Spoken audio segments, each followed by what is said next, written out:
Even as the former head of Team Trump goes on trial. KTLA's John Fenoglio with details tonight. John?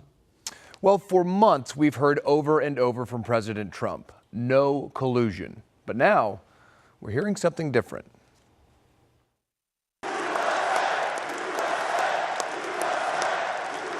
President Trump campaigning in Tampa for Republican gubernatorial candidate Ron DeSantis. Thank you, Ron.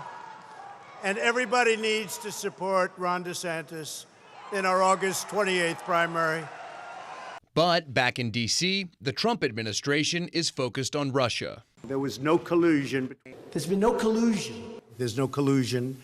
Now the president is shifting his position, tweeting, "Collusion is not a crime, but that doesn't matter because there was no collusion," echoing his lawyer, Rudy Giuliani. I don't even know if that's a crime, colluding about Russia. And another of his attorneys, Jay Sekulow. But collusion isn't a crime. But that's not what the president said on Twitter earlier this week.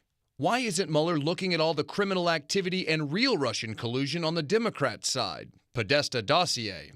So, is collusion a crime? The short answer is no. There is no federal statute for election collusion. However, anyone found collaborating with a foreign adversary to undermine a U.S. election could be charged with conspiracy or other crimes.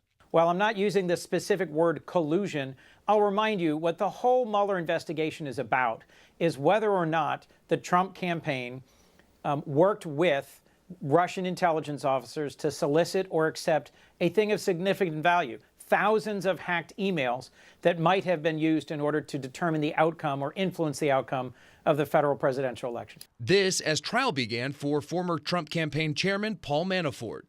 Special counsel Robert Mueller indicted Manafort last October as part of the ongoing Russia investigation.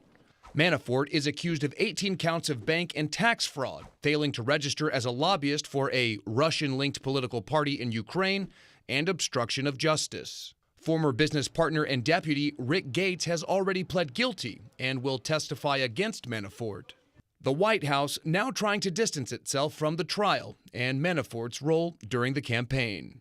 This has nothing to do with collusion, Russia, nothing to do with the Trump campaign. Okay.